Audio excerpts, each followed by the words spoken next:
Welcome back to the branch timeline known as the Comic Crush.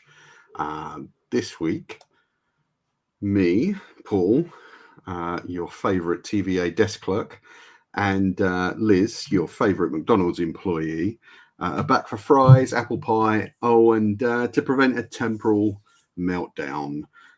Join us, Team TVA, as we take apart this week's episode of Loki, which you can catch up with on Disney+.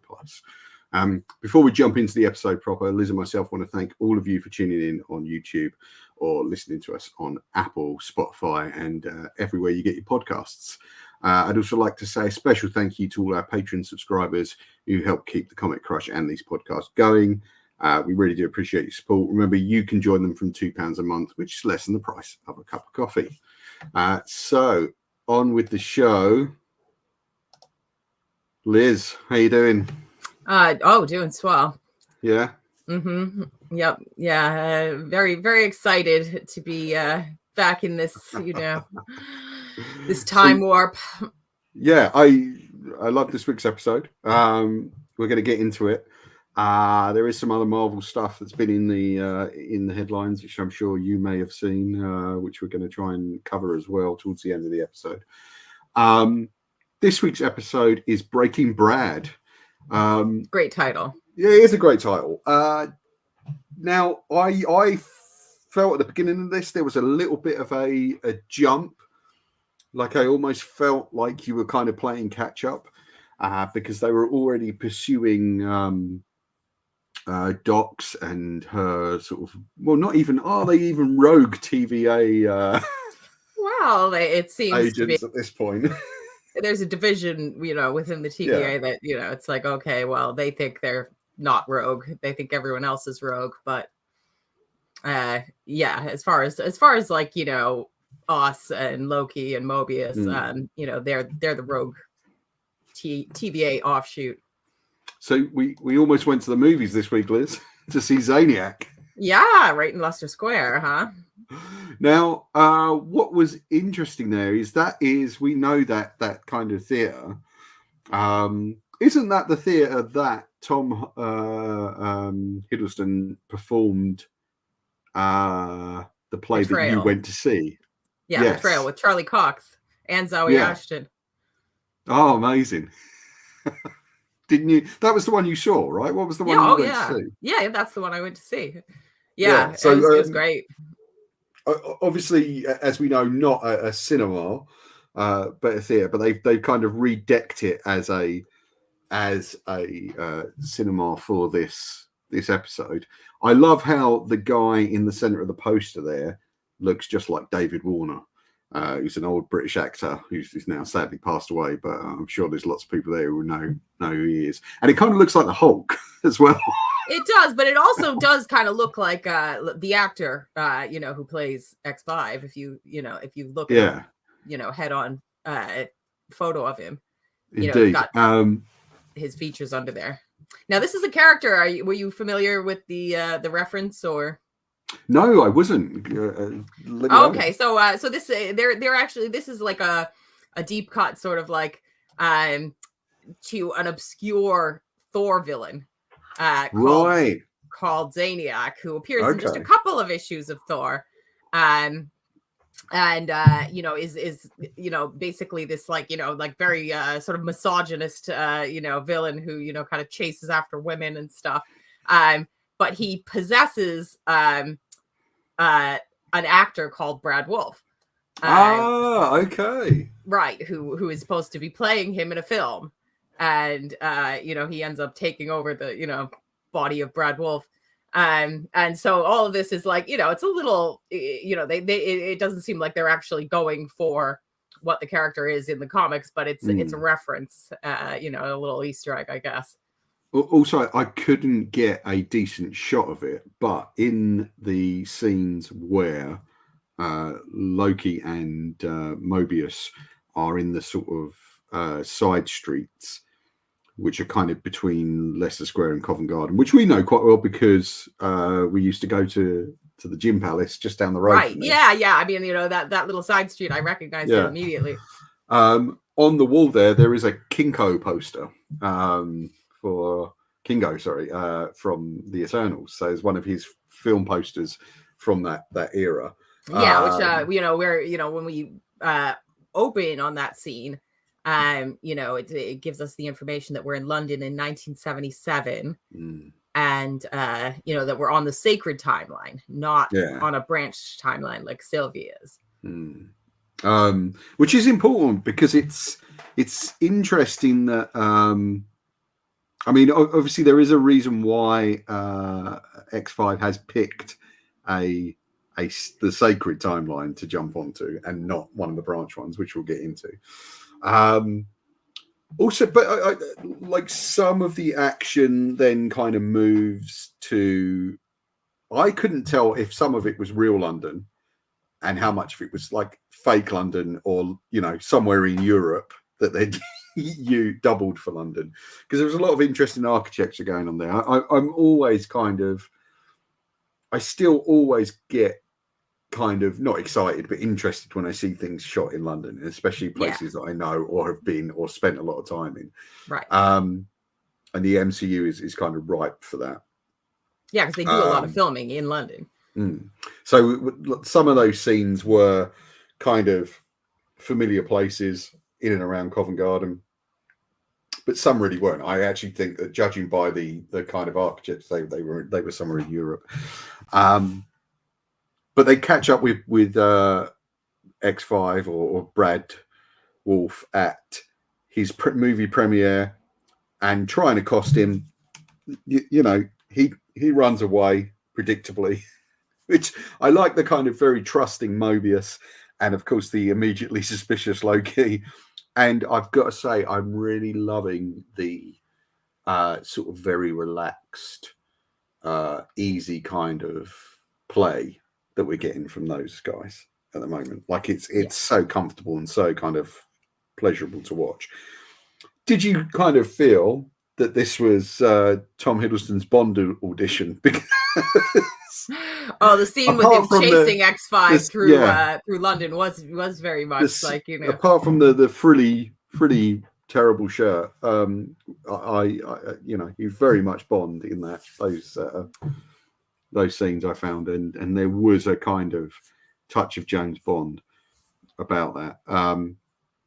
I don't know what the odds are on Tom Hiddleston playing Bond. I've not.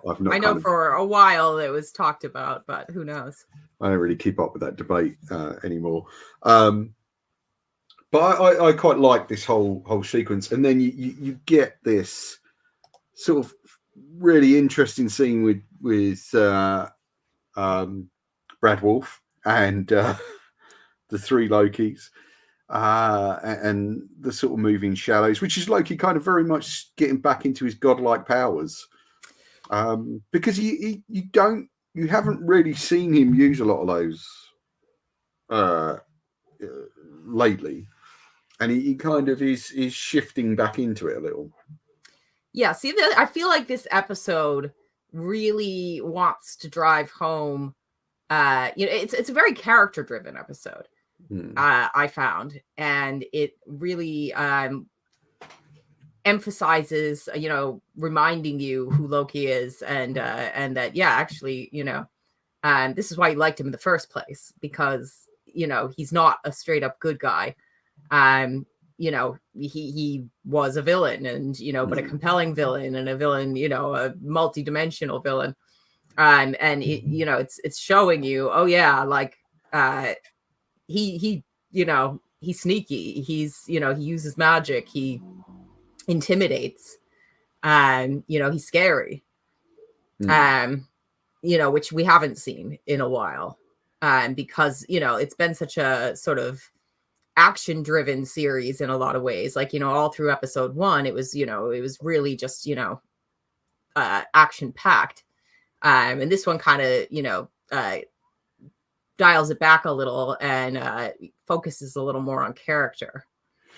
Yeah, I mean, we do get a nice little sort of couple of digressions in this episode. First of all, once they bring X5 back and put him in for interrogation, and he kind of won't give in, and in fact outwits Loki and Mobius to a certain degree, and outsmarts them, and almost kind of out intimidates them. I found, and instead they try and concentrate on solving this sort of riddle of his time pad, which they of course take to Ouroboros, who is trying to build a machine that looks just like the machine he built last week. Weirdly enough, we're almost kind of into the cheap Star Trek territory there. I quite like this little side piece as well. Now, all the rumors about Ouroboros continue to kind of float around. The latest one is that he's not just a villain, he might be the villain in terms of actually being some sort of Kang variant. I don't know that I buy that. It's interesting. It's interesting. And quite the direction for them to take. I don't know if that's just some sort of backup in case they kind of do have to bin off Jonathan Majors, but right. Yeah, it's certainly a. I mean, it's none of it's unviable as an idea, right? I mean, it's all kind of within the realm of possibility, given the context. But I just don't. I don't know. I just don't know.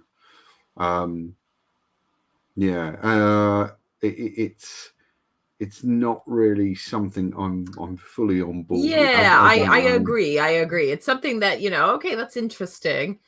But I'm kind of my inclination is to think that it's just a theory, and but it's a neat theory. If something comes of it, I'll be I'll be interested to see that play out. But I wouldn't put too much stock in it personally. No, I'm open. I as much as I enjoy our conversations and when we try and sort of figure out what might happen, I don't actually really.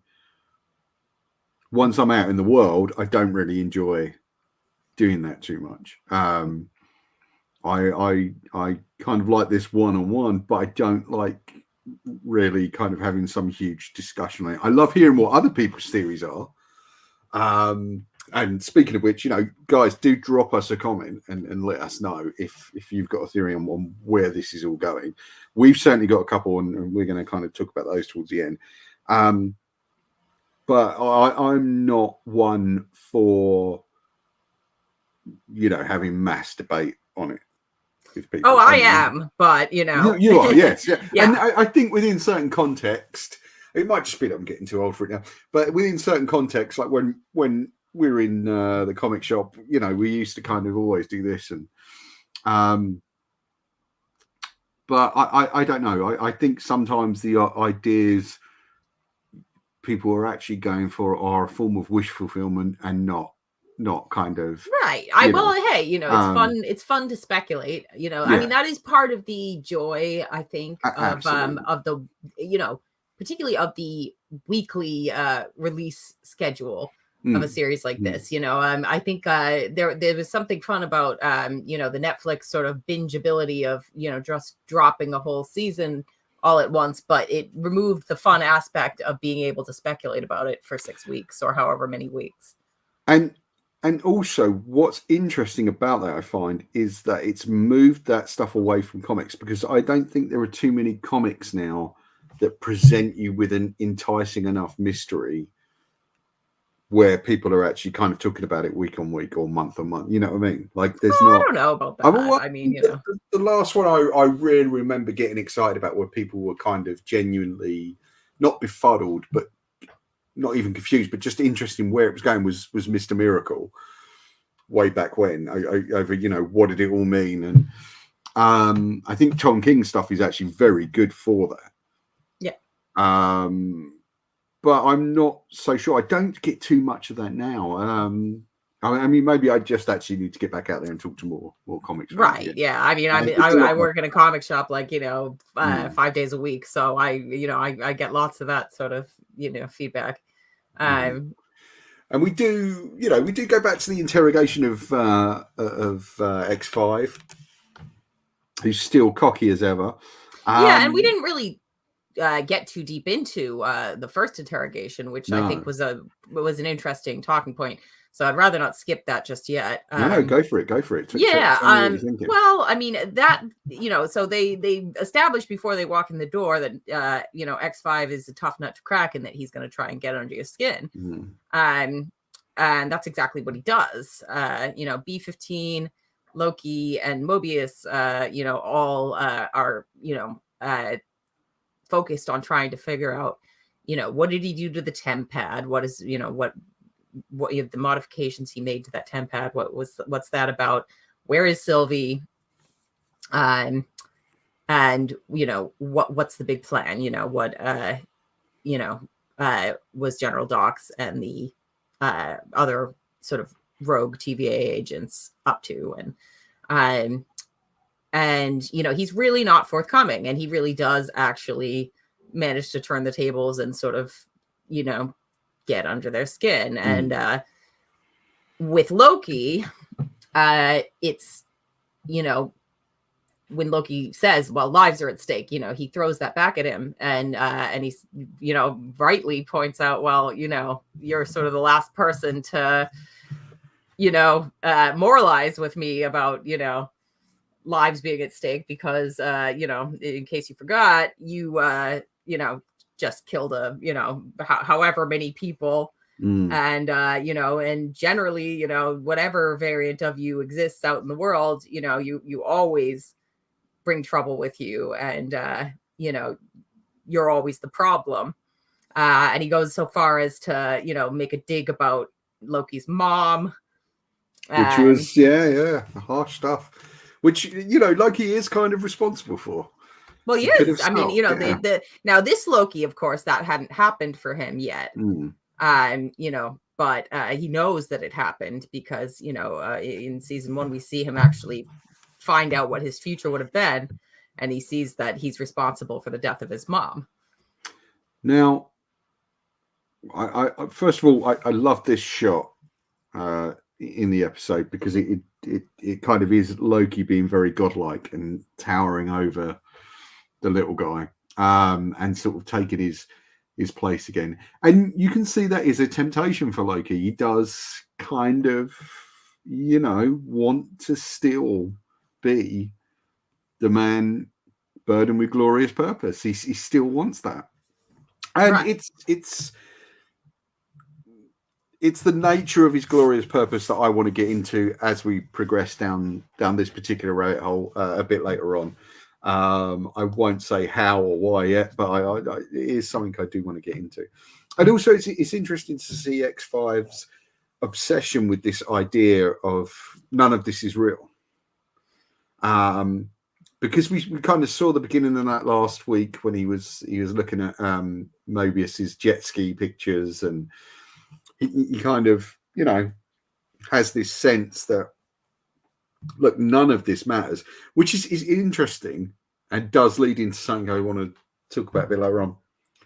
Because one of the things I hear now as a complaint about the MCU is, look, there's no stakes, none of it matters, because they're all kind of coming back, or even if they're dead, they're coming back, and blah blah blah. And people seem to have a problem with that. Although, as you pointed out, that is comics. That's the nature of comics. Yeah. And again, the only death that's ever really held has been Uncle Ben. Yeah. Yeah. And that's interesting that this kind of plays into that. The nature. I mean, obviously, no, none of it is real. Right, but that's, I feel we do have to point out to comics fans sometimes, including myself, none of it's real. Right, don't take it seriously. Remember my favorite ever thing I ever heard from Toby Reeve. I do want to give a shout out to him. I know he doesn't watch this, but I really like Toby Reeve as a long time person on the comic scene, and the UK comics people will know who I mean. And he and I were laughing one day in Orbital because he came in and he was talking about the reaction to Logan, and he said the best best sort of review he saw was someone angrily typing all caps on Facebook, "This isn't real. This never happened." It's just like, well, we've got some bad news for you, son, because none of it ever happened. Right. And yeah, sometimes we can take it all seriously. I think that's where my sometimes withdrawal from the debate comes from, because it's just like, okay, I feel we're now getting too much into this. We're taking it too seriously. We have to move back. Well, there is a funny little bit, like later in the episode, there's a funny little bit of meta commentary, which I think was intentional, where they're sitting in the McDonald's and Mobius and X5 are sitting there eating McDonald's together. And Mobius, tries to engage him in conversation. And he's asking him about Zaniac and, sort of, as though he's like taking an interest. And he's like, oh, well, it looks scary. And he's like, well, it's not. It's an elevated thriller. It's cinema. It's cinema. And like, which is exactly the quote that Martin Scorsese had sort of used, which was about Marvel movies, which is, oh, well, they're not cinema. And so it's just a little kind of bit of tongue-in-cheek, about, oh, well, how, should you, how seriously should you take these things? That's a good plug, actually, Liz, because on the Comic Crush right now, you can actually watch the trailer for the 4K reissue of Martin Scorsese's Mean Streets, and there's a 90-minute conversation between Edgar Wright and Martin Scorsese from the London Film Festival the other night. So thank you for doing that for me. That's handy. Thanks. Those are all on the Comic Crush now. There's a link down in the description. But yeah, I see what you mean. That was a nice little kind of moment, and I still don't know how I feel about it all. I have fun watching the shows. But how much do I want to? I mean, I am the guy doing a bloody weekly show on Loki. Right. But, I blame you for that, Liz. Well. That's definitely your fault. And we do get this kind of interesting little... Again, and this is an episode of diversions for me. Like, it was about kind of little transgressions and diversions from the narrative as they sit down and have... Key lime pie. Also, it's an episode that jumps into things that we consider very American. One of which is these automats, which don't exist anywhere as far as I know anymore. And I find to be a fascinating kind of piece of lost Americana and futurism, because they really were a science fictional idea almost, and also because they're kind of lost to time. They don't exist anymore. I don't know when the last one ever closed. I mean, I understand these were quite popular in the 50s across America, I'm going to say.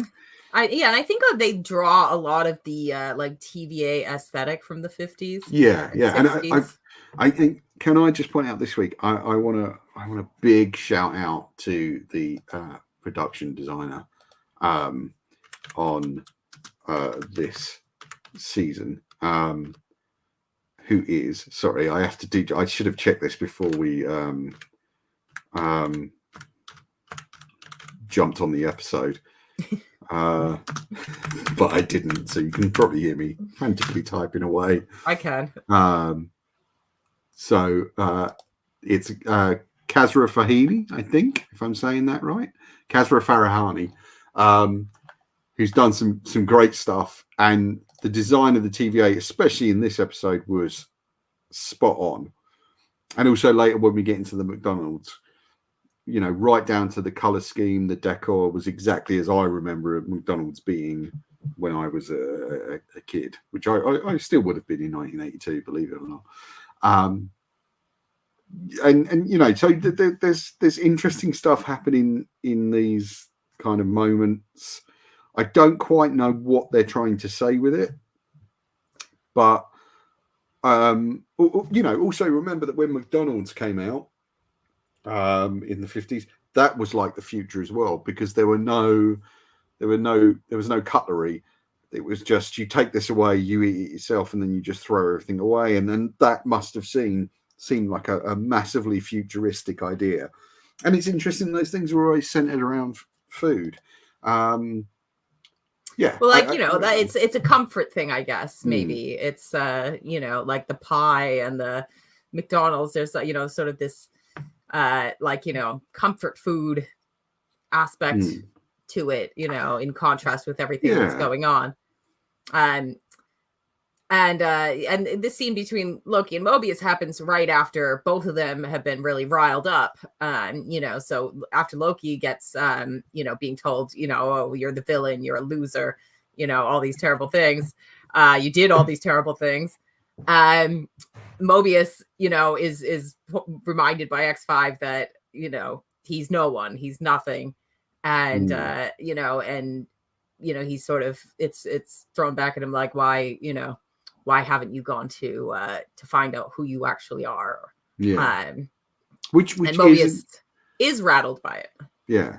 And I wonder if that will be a moment that we see right at the very end of the season, if everyone makes it. Will he then reward himself finally? Will he be rewarded? Or will Loki reward him by taking him back to the sort of his life before? And it is something, because Loki is living the life not lived. He's getting to do it over and do it again and do it differently, and he seems quite determined to actually do that. And they, between them, they come up with this idea of kind of threatening him with torture, which is bizarre, because you, like, when they start the next scene, you don't know what that machine is or what it does or what it's just bizarre. It's just absolutely bizarre. But again, the design of it is exquisite. I really loved it. It looks like a giant lawnmower. Right. It's so they have their conversation over the pie, and again, like they reference Loki's villainous days. He's in a comedic way. He's Owen Wilson, or Mobius rather. He's on the way into the automat. He's like, well, it was tactical, and then he admits, well, no, it wasn't. Yeah, it was emotional. And Loki's like, well, you remember that time that I brought an alien army to New York City because I was mad at my dad and my brother, and that I threw Tony Stark off a building? Well, that wasn't tactical. I lost it. So it's again, another reference to to Avengers 2012 Loki. And reminding you, even though, we, the audience, have seen him, kind of grow and develop and, have a redemptive arc in the movies. This Loki, this would have only been a very short time for him, since, he was doing things like that. So when they bring him into the room, with the scary looking vacuum cleaner, and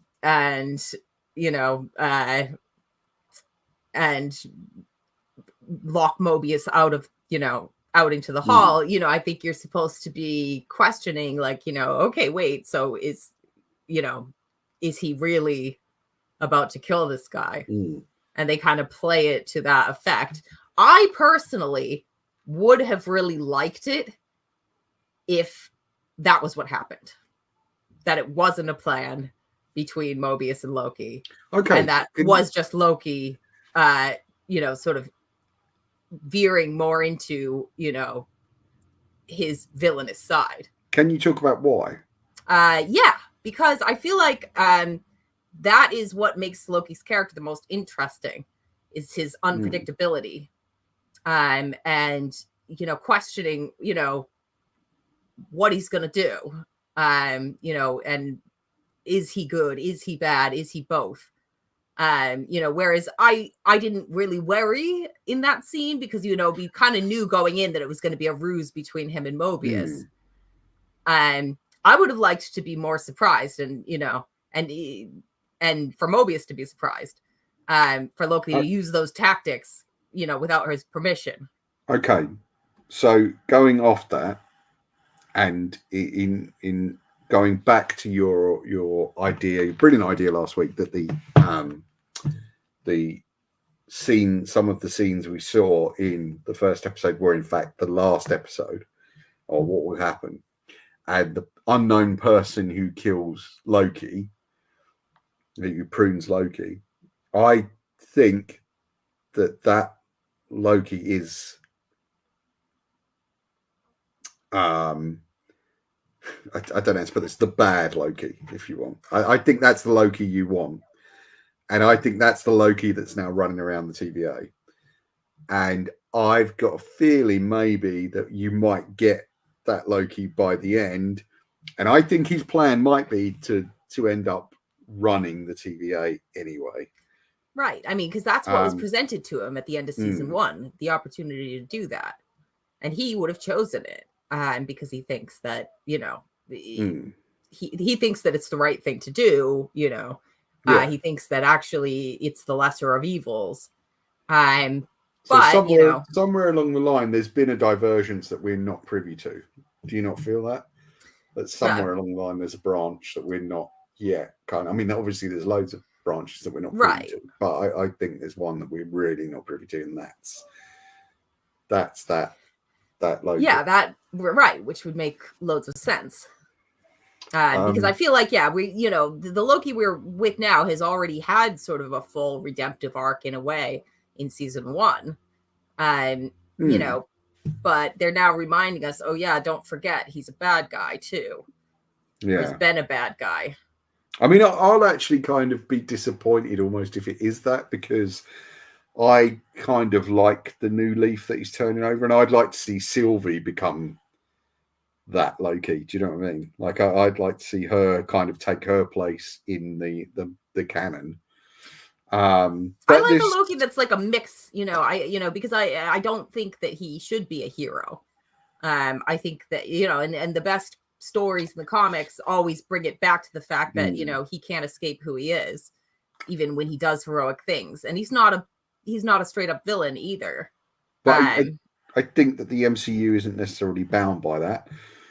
And I think one of the sort of hallmarks of the MCU is it at least attempts to redeem most of its villains. I just think it makes him a less interesting character, if that's what, you know, if it just you know, strips that away completely. Okay, maybe. I'm not sure, because I quite like seeing, you know, they do have this extraordinary opportunity to develop across years, even decades, and you know, we've already had 12, 13 years of the MCU, whatever it's been, and I think he really enjoys playing in this character, whereas a lot of the others, although they enjoy it, are kind of also glad to be out of their contracts, and I don't think he wants to be out of his contract. I think he wants to carry on. I could watch a million more, you know, Loki appearances in, you know, in Thor movies, in you know, Secret Wars and Kang Dynasty, and you know, and I'd take any number of series, you know, they want to do of the show. So I mean, you know, I'm happy to see, you know, to see him continue to do that. But I think you know, the heart of the character, he's the god of mischief, and you know, he needs to be untrustworthy to a certain degree. But you don't think you'd be happy with a goddess of mischief? No, I think I want Loki to be the god of mischief. I think I'd be happy for both of them to do that, but you know, but I don't want to see him, you know, play the straight man forever, you know. Right. Okay. That's interesting.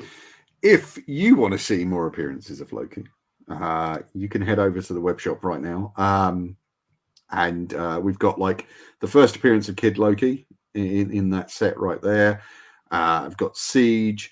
We've got the Thor issues of Siege and many more, all in our dedicated Marvel shop. You can take a look at those and see if there's anything you'd like to buy. Everything you buy does help keep the Comic Crush going, does help keep the website going. It helps pay for all that. It helps me a great deal. And, you know, I really appreciate any purchase that anyone makes. And if you want to take a look, you can do that right now over in the web shop. But there is a ton of stuff in there at the moment, and there's going to be loads more over the next couple of weeks. So do take a look at that. Sorry for the little commercial break there. Hello again, Liz. Sorry, Liz insisted on that commercial break because she wanted to vape while I was doing it.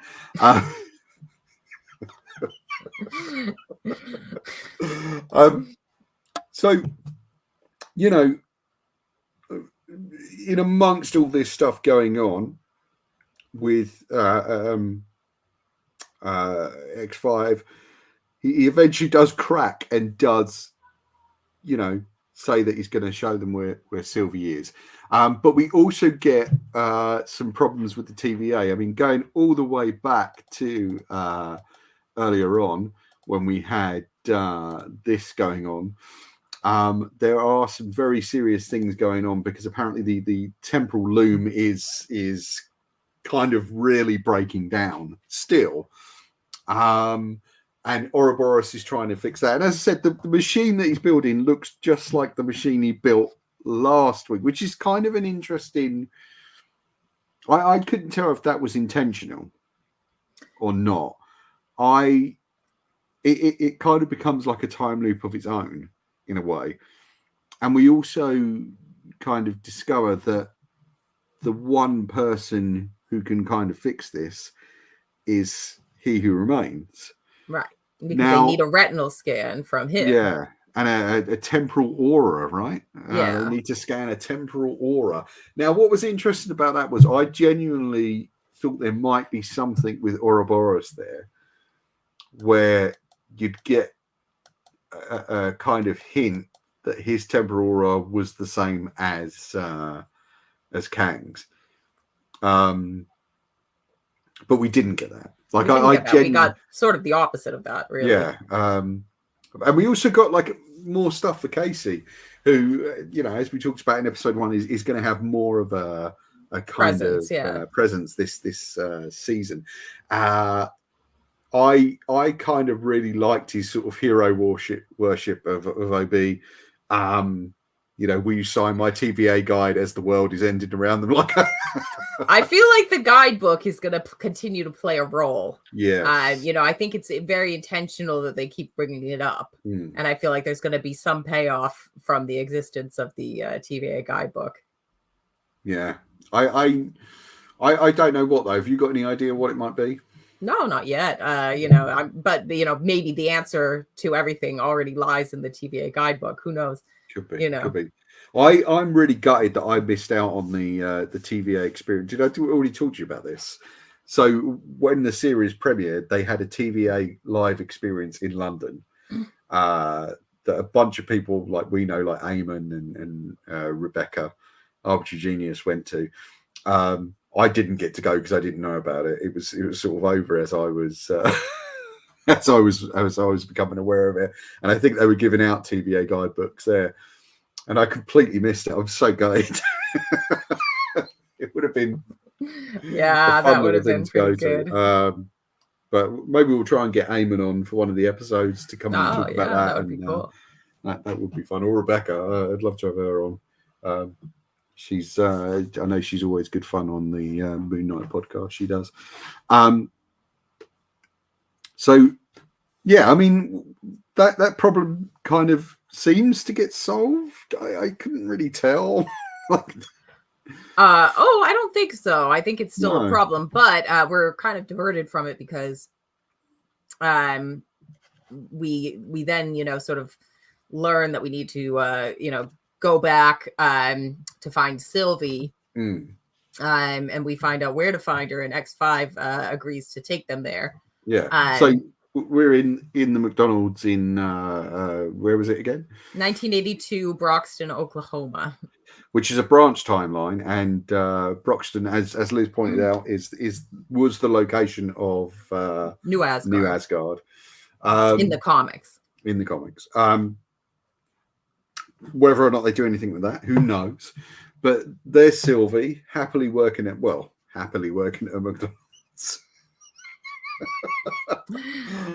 She's happy. I'm unsure if she's happy. Well, no, she says she is, and she, she seems to be. I mean, to her, this is as good as life has ever been. She spent her whole life, on the run under, pretty miserable circumstances. And now she's in a place where, that she has no big stress, and, she's interacting with people who are happy, who are normal. She's part of the world there. And, to you or I, working at McDonald's might not sound like a great time, but, for her, it's probably, as good as it's ever been.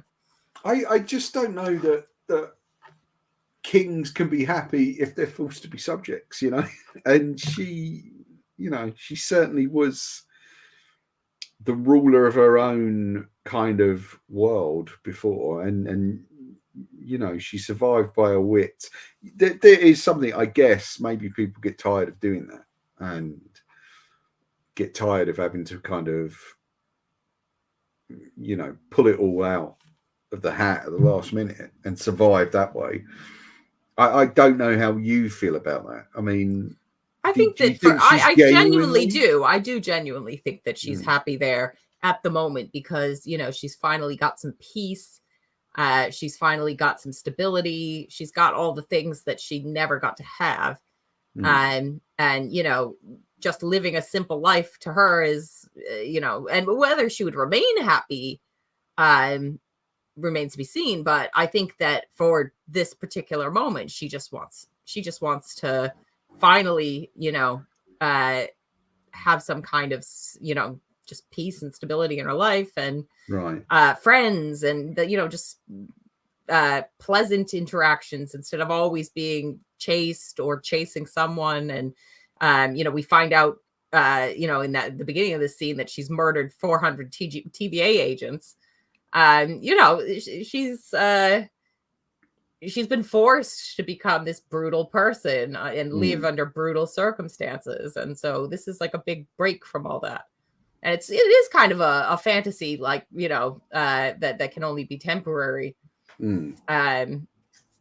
And she kind of knows that. I feel when she sees Loki, you get the look on her face, that she's known this moment was going to come eventually. But she still chooses to go back with them, right? I mean, albeit at the very last minute, she does go back. But only because she finds out, along with Mobius and along with Loki, that, they're about to get blown up. Yeah. So we had this kind of reveal of the big plot of Docs, which is to destroy all the branch timelines at once with these bombs. Now, do you know, we jumped to an unspecified time there. Do you know, did they specify? I don't remember them saying where they jumped to. Yeah. But it looks like some sort of dock or something like that. And the TVA agents are jumping through the time doors and setting off these explosions and building these bombs and things. Now, do you know what that reminded me of? Which may have repercussions for something we're going to mention at the end, I hope. What's that? It very much reminded me of Doctor Doom's plan for destroying the different Marvel universes using the Molecule Man. Because as I recall, in Hickman's Secret Wars, what he did was send the Molecule Man back through time all at once and destroy the different universes. And that's what brings them all together for Battleworld. And that might have some repercussions. There has been a couple of articles suggesting that perhaps Loki is going to be the Molecule Man for the MCU in a way. There's also something else interesting that it brings up, but I want to talk about it right at the end because, like you last week, Liz, I would like to leave us on a devastating cliffhanger. Interesting. All right, I'm curious to see what you've got. So, we then jump. We're back in the TVA, and we see that the kind of repercussions of Dox's plan, which is really to to kind of prune all these branch timelines. And as I can't remember who points it out. Is it B5 that points out that those are actually lives that are lost? And yeah, how did that strike you? In terms of what? How did it strike me emotionally? Or right, yeah. I think it's interesting because it's also got to be someone coming face to face with the repercussions of their own actions, right? Because this is what B5 has spent her time doing. Right. Yeah, it seemed almost a bit hypocritical to see her reaction to it. When if we believe in redemption, right, which sure. In the moment, I was like, well, you were doing that, maybe 2 days ago. And but it's obviously now she's got a whole different set of knowledge. I felt like the whole that whole part of the episode felt kind of rushed to me. Because I do feel that the other parts of the episode I felt like were kind of wonderfully, kind of as I said earlier, character driven, and we had kind of these slow down moments and diversions and digressions, like you said, where, we find time to sit and have pie with, Loki and Mobius and, McDonald's shakes and all that, like, where we're just kind of, there's a lot of banter and everything. But when it came to the action driven part of the episode, that felt very rushed to me, which was the scene in the, the compound with the TVA agents. That just, that whole scene took about 30 seconds to wrap up, and then to watch all of the timelines disappearing. So that B5's reaction, it makes sense in the context of what she's learned now. But it also, again, it's like, well, you guys, B5 is kind of speaking for the whole room, and it's, it's like, well, this was your whole mission. This is what you did up until maybe 2 days ago. Well, I wonder if we'll see some repercussions for it a bit later. Not repercussions, but we'll jump back and see what's happening in those timelines. Maybe there might be some stuff there, but yeah, you're absolutely right. It did feel a bit rushed. I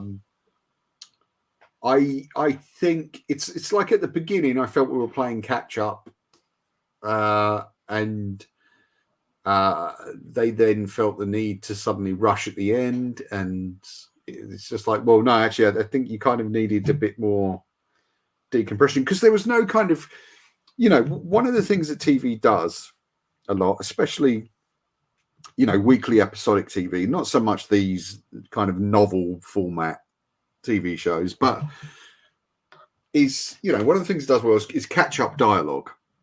And I've always brought up the example of 24, where if you tuned into any scene in 24, within a scene or two you would be completely caught up. So even if you started watching halfway through the episode, because it's always, where's Jack? Well, Jack's gone to get the guy. Oh, is that the guy we need to stop the bomb? Who's got the and it's all that kind I of love stuff. 24.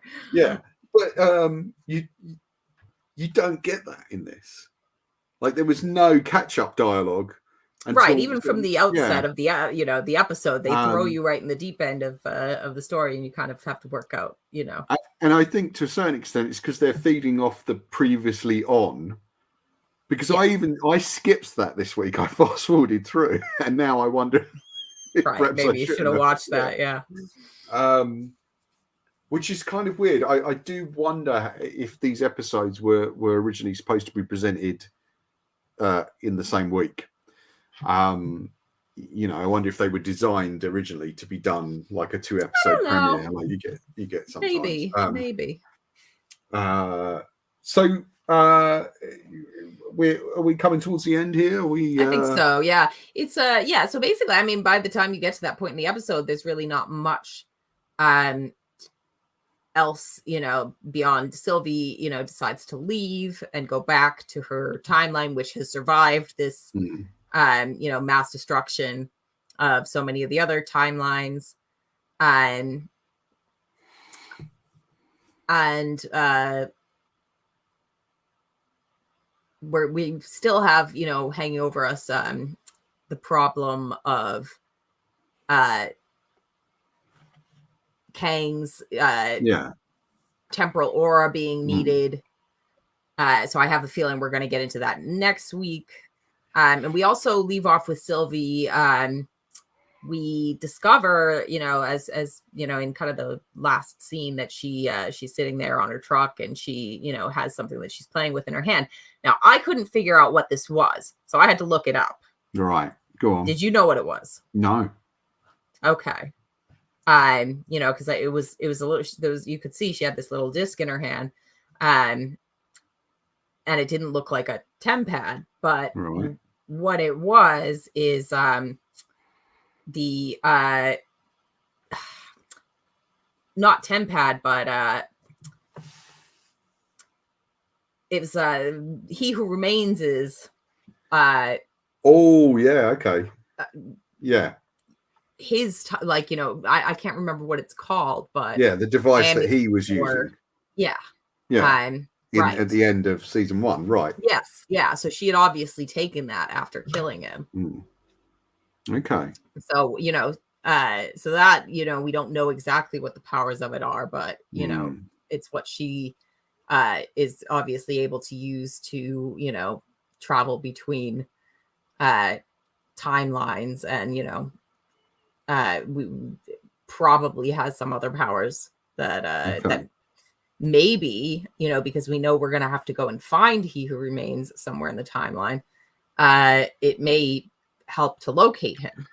Also, there was an interesting question that I took one way and may have actually been meant another now that you bring that up. So her boss or co-worker says to her, "Are you going to be in tomorrow?" And she's like, "Yeah, I'll be here tomorrow." Now, I took that as, since she just buggered off in the middle of everything today. But now that you say that, I wonder if she's been zipping off. I mean, admittedly, she could just return to the point where she left, but I wonder if she's been zipping off at odd times. Right. Anyway, or alternatively, is there a possibility that she's getting pulled through time as well, and we just don't, because we're just not seeing it. Right. We haven't really gotten to spend enough time with her to know exactly. So now that you mention that brings up that question. Okay, so I want to posit an idea now. Let's go back to the one of the first phrases we hear Loki, or that he's famous for. I am, and the thing we named this show after.